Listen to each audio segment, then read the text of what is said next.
Story 1. The Broken Lamp. It all started when Emma's lamp shattered.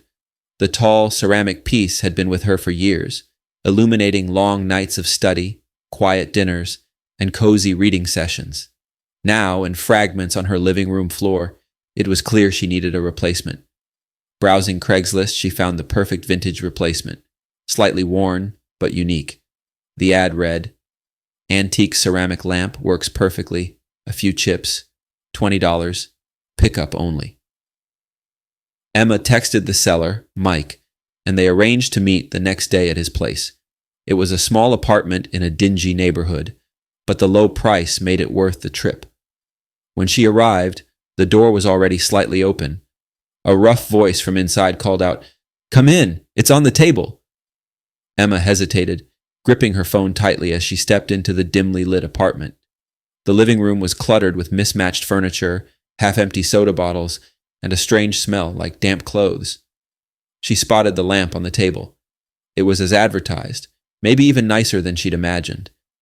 Eager to finish the transaction and get out, she fished for a $20 bill in her purse.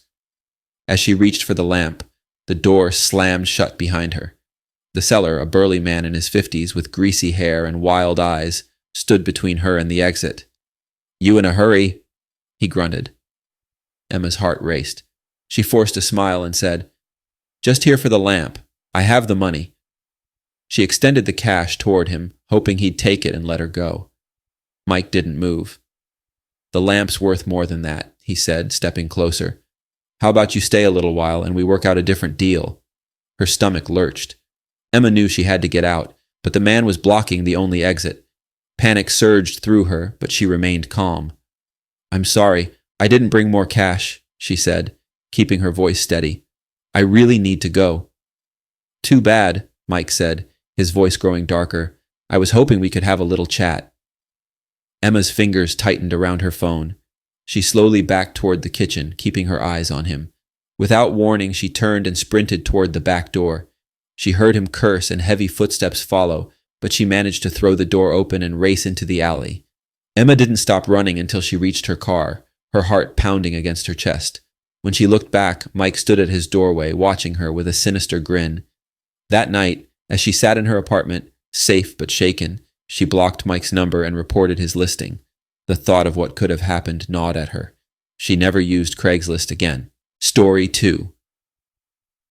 The camera lens. A year later, Emma had all but forgotten about the lamp incident. She had graduated from college, gotten a new job, and moved into a better apartment. Life was good. When her friend Ryan mentioned he was selling his camera gear, she decided to upgrade her photography equipment and buy a lens from him. After all, buying from someone she knew was safer than dealing with a stranger. Ryan had already sold most of his gear, but suggested checking Craigslist for the same model lens he was offering. It would be cheaper, he assured her. Hesitant at first, Emma eventually agreed. She found a promising listing almost immediately. Canon EF70 to 200mm lens, barely used. $400, willing to meet in public. After her last Craigslist encounter, the meet in public part reassured her. She reached out to the seller, who responded promptly. They agreed to meet at a nearby cafe. The seller, named Tom, seemed polite in his messages and sent a few additional pictures of the lens, which looked pristine. The day of the meeting, Emma arrived early at the cafe, ordered a coffee, and sat by the window. She scanned the parking lot, expecting Tom to show up soon. After 20 minutes, there was no sign of him. She texted him and he replied, "Running late, sorry. Be there in 10. Another 10 minutes passed, and still, no Tom. Annoyed, she sent another message. This time, there was no response. She was about to leave when a man she didn't recognize sat down across from her. He was disheveled, with a messy beard and bloodshot eyes. "You, Emma?" he asked in a low voice. Emma tensed up. "Yes. Are you Tom?" The man nodded but didn't extend his hand. Something about him made Emma uncomfortable, and the smell of stale beer on his breath wasn't helping. "You got the money?" he asked, leaning forward. I want to see the lens first, Emma replied. The man grinned, revealing crooked teeth. Of course. Come outside. It's in my car. A chill ran down her spine. Her instincts screamed that something was off. I think I'll pass, she said, standing up abruptly. Thanks anyway. Before she could walk away, he grabbed her wrist. Wait, you're already here. Why not just check it out? It's a good deal. Her pulse quickened. She yanked her hand free and dashed toward the exit. She didn't stop until she was back in her car, locking the doors. As she sped away, she glanced in the rearview mirror. The man stood outside the cafe, watching her drive off. She reported him to Craigslist and the police, but never heard anything more. Story 2. The camera lens. A year later, Emma had all but forgotten about the lamp incident. She had graduated from college, gotten a new job, and moved into a better apartment. Life was good. When her friend Ryan mentioned he was selling his camera gear, she decided to upgrade her photography equipment and buy a lens from him. After all, buying from someone she knew was safer than dealing with a stranger.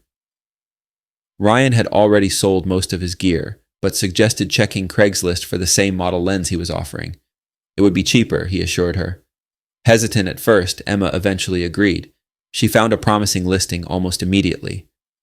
Canon EF70 to 200mm lens, barely used. $400, willing to meet in public.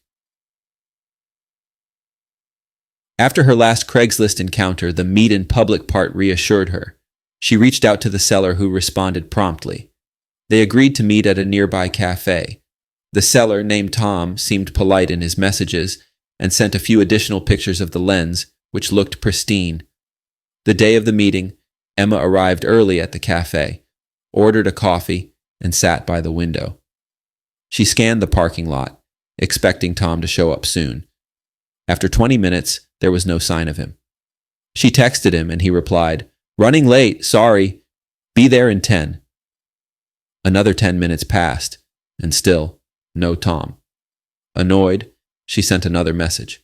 This time, there was no response. She was about to leave when a man she didn't recognize sat down across from her. He was disheveled, with a messy beard and bloodshot eyes. You, Emma? He asked in a low voice. Emma tensed up. Yes. Are you Tom? The man nodded but didn't extend his hand. Something about him made Emma uncomfortable, and the smell of stale beer on his breath wasn't helping. You got the money? He asked, leaning forward. I want to see the lens first, Emma replied. The man grinned, revealing crooked teeth. Of course. Come outside. It's in my car. A chill ran down her spine. Her instincts screamed that something was off. I think I'll pass, she said, standing up abruptly. Thanks anyway. Before she could walk away, he grabbed her wrist. Wait, you're already here. Why not just check it out? It's a good deal. Her pulse quickened. She yanked her hand free and dashed toward the exit. She didn't stop until she was back in her car, locking the doors. As she sped away, she glanced in the rearview mirror. The man stood outside the cafe, watching her drive off. She reported him to Craigslist and the police, but never heard anything more. Story 1. The Empty House. Samantha had been saving for months to take a well-deserved vacation. She was drawn to the scenic beauty of a small coastal town. Pictures of the Airbnb she chose looked perfect, a cozy cottage perched on a hill, with a panoramic view of the ocean and surrounded by towering pines. It seemed like the perfect spot to unwind. The reviews were glowing, and the host, Emily, had been responsive and friendly in their conversations. It seemed too good to be true. When she arrived at the cottage, everything appeared just as advertised. The house was quaint, with a wraparound porch and wildflowers growing along the path leading to the front door. Inside, it was cozy but minimalist, with wood-paneled walls and a stone fireplace. As the sun began to set, she felt at peace with the world. That night, Samantha settled in for a quiet evening. The silence in the house was profound, with only the occasional distant sound of the waves breaking against the rocks below. She was about to drift off when she heard a faint tapping sound coming from downstairs. It was slow and deliberate, like someone tapping on the window. She froze. The area was remote. There was no reason for anyone to be there. Taking a deep breath, she crept downstairs to check the windows. Nothing. The curtains hung still, and the moonlight illuminated an empty yard. Brushing it off as the wind, she returned to bed, though sleep eluded her. The next night, the tapping returned.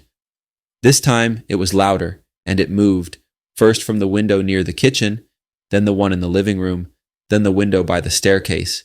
Her heart raced as she gripped her phone, thinking about calling the police. But what would she say? There wasn't any proof of an intruder. After several tense minutes, the tapping stopped.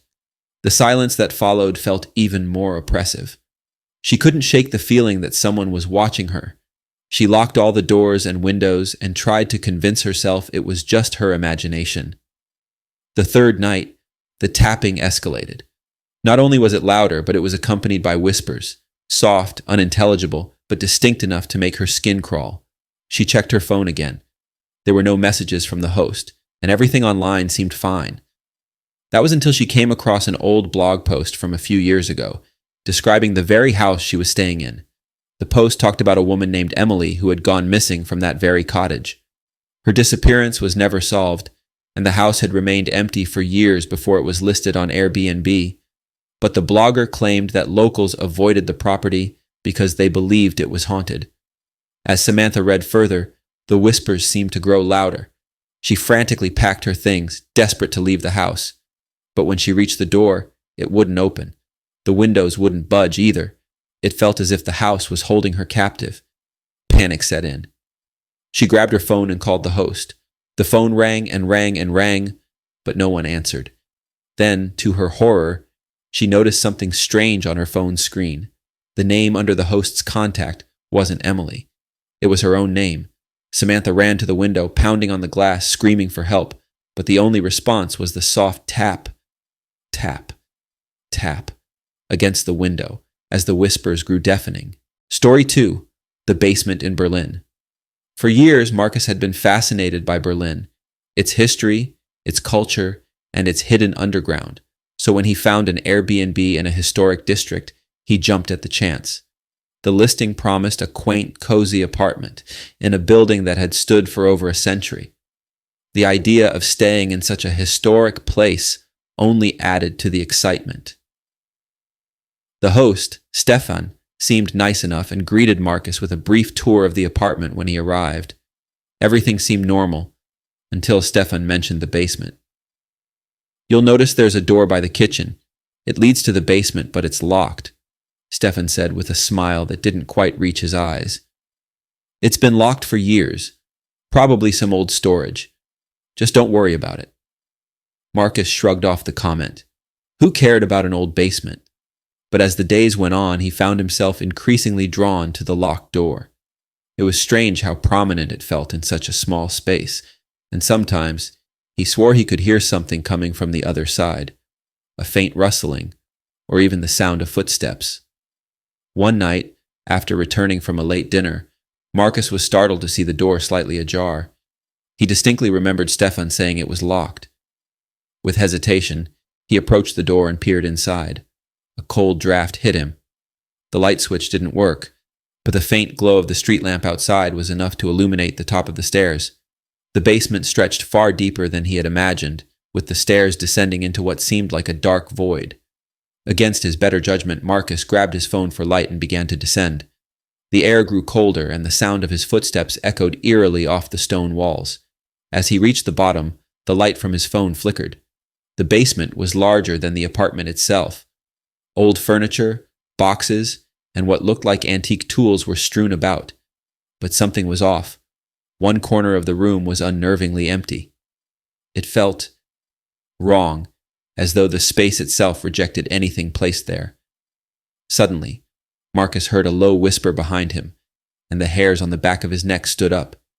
He turned, shining his light frantically around the room, but saw nothing. The whisper came again, closer this time. It was in German, but he couldn't make out the words. It wasn't Stefan's voice.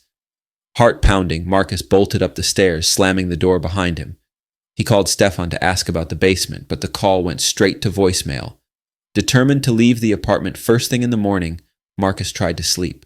At around 3 a.m., he was awoken by the sound of the basement door creaking open.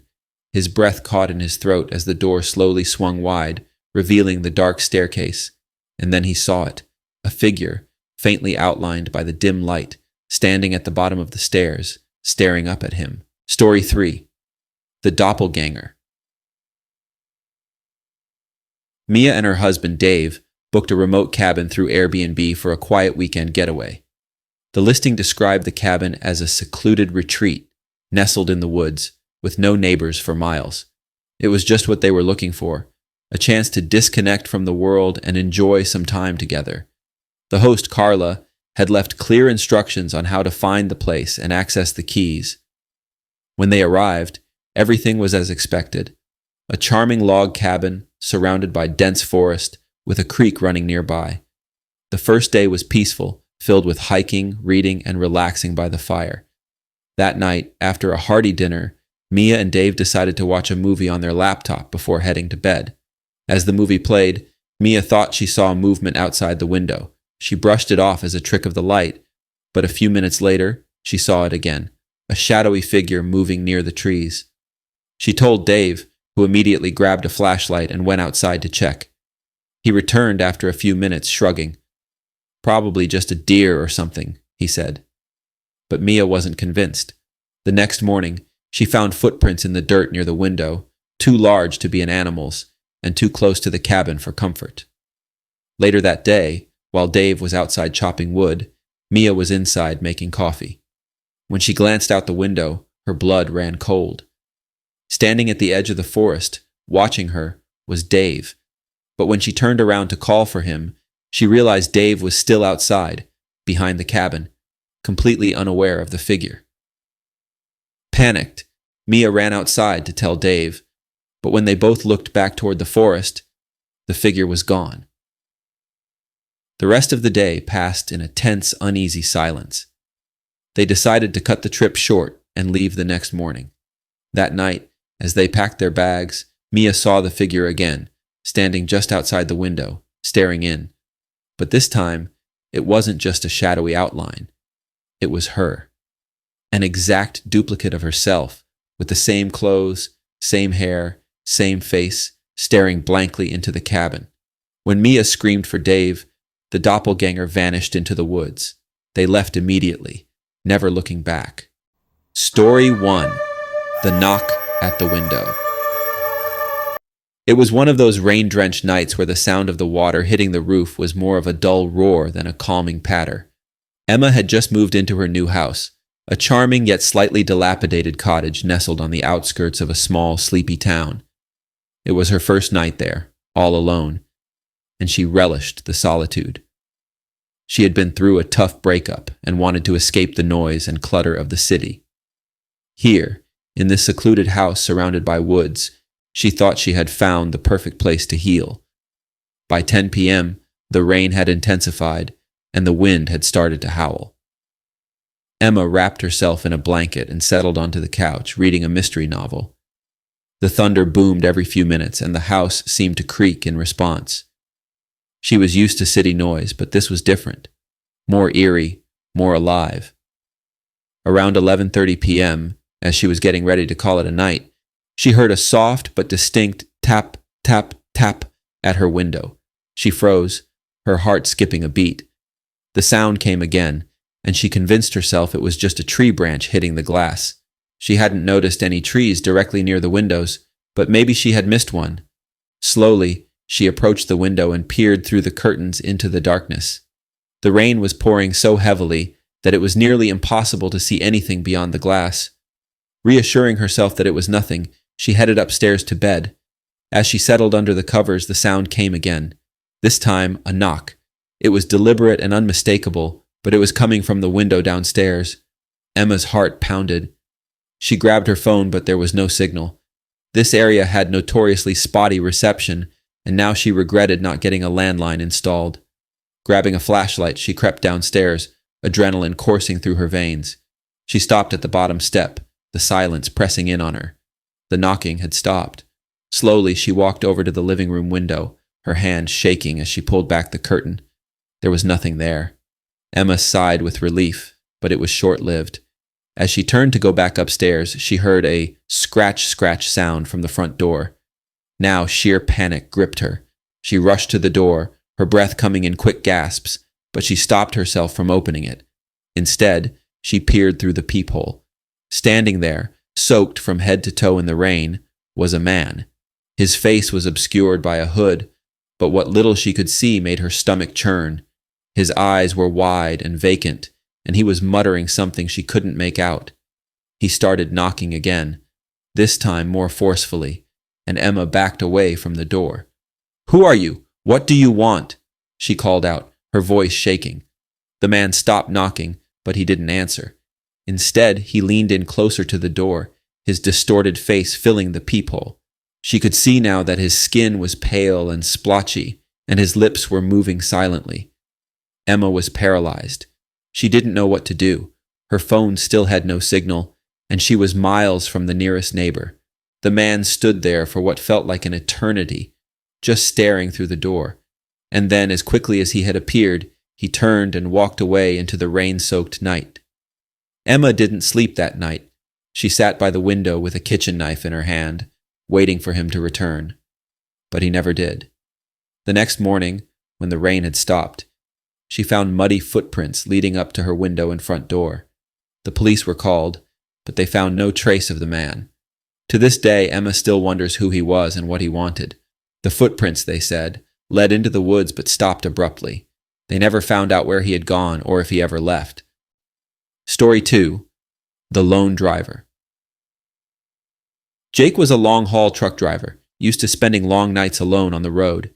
He'd been driving cross-country routes for nearly 10 years and had seen all sorts of strange things on the highway.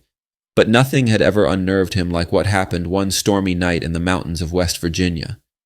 It was a particularly bad night to be on the road. Heavy rain, poor visibility, and sharp winding turns that made it hard to keep the truck steady. He was driving along a narrow, deserted stretch of highway when his CB radio crackled to life. "Help. Please. Anyone. Help." The voice was faint, garbled, and full of static. Jake adjusted the frequency, trying to get a clearer signal. The voice came through again, this time more urgent. "Is anyone there? I need help. I'm lost. In the rain." Jake picked up the receiver. "This is Jake. I'm on Route 77. Where are you?" There was no response for a moment, just the sound of heavy breathing. Then the voice came back, but it didn't answer his question. "I'm all alone. It's so dark." Jake felt a chill run down his spine. He checked his mirrors, scanning the dark, rain-slicked road behind him. Nothing. He repeated his question, this time more forcefully. "Where are you? I can try to help, but you have to tell me where you are." The line went silent. Jake shook his head, figuring it was a prank or someone playing games on the radio. But the voice returned, even more frantic now. "They're coming for me! I'm in the woods! They're coming!" Jake's hands tightened on the wheel. Whoever it was, they sounded terrified.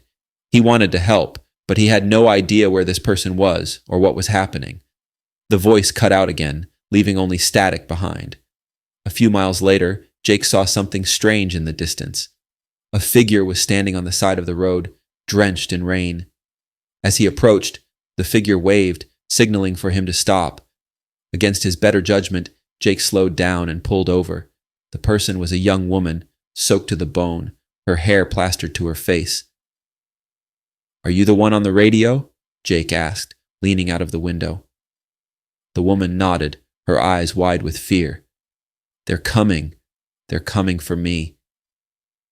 Jake motioned for her to get in. She opened the passenger door, but before she could step inside, she froze, staring at something in the distance.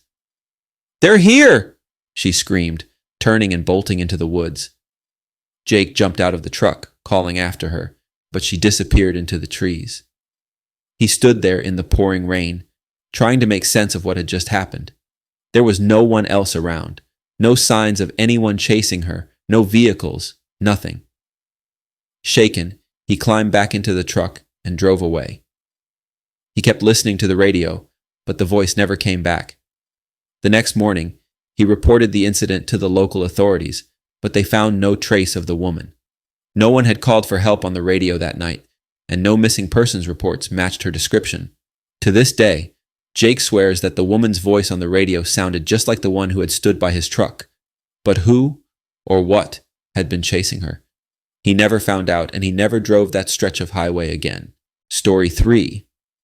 The Cabin in the Woods. Sarah had always loved the rain. Growing up, she'd find comfort in the sound of it against the windows, especially during long nights when she was alone in her family's remote cabin in the woods. Her parents had built the cabin when she was young, a retreat from the hectic city life they lived, and it became her haven. One weekend, Sarah decided to spend some time at the cabin alone, hoping to unwind after a stressful work week. She arrived in the late afternoon, just as the sky began to darken with storm clouds. By nightfall, the rain was coming down hard, and the wind whistled through the trees. Sarah sat by the fireplace reading a book when she heard the unmistakable sound of footsteps on the porch. At first, she thought it might be a deer or some other animal, but the footsteps were too heavy, too deliberate. She froze, listening intently. Then came the knock on the door. "Hello?" a voice called, muffled by the rain. "Is anyone there?" Sarah stood up, her heart racing. She hadn't seen any cars when she arrived, and the nearest neighbor was miles away. Cautiously, she approached the door. "Who is it?" she called, her voice trembling. There was no answer, just the steady thud of the rain and the occasional rustle of the wind. She peeked through the peephole but saw nothing. The porch was empty, but as she turned away, she heard it again. This time the knock was louder, more insistent, and the voice, though still muffled, was clearer. "Let me in. Please let me in." Sarah's blood ran cold. She knew better than to open the door to a stranger, especially in such an isolated area. But the voice, it was pleading, desperate. Against her better judgment, she unlocked the door and slowly opened it a crack. There was no one there. She shut the door quickly and locked it, her hands shaking. She was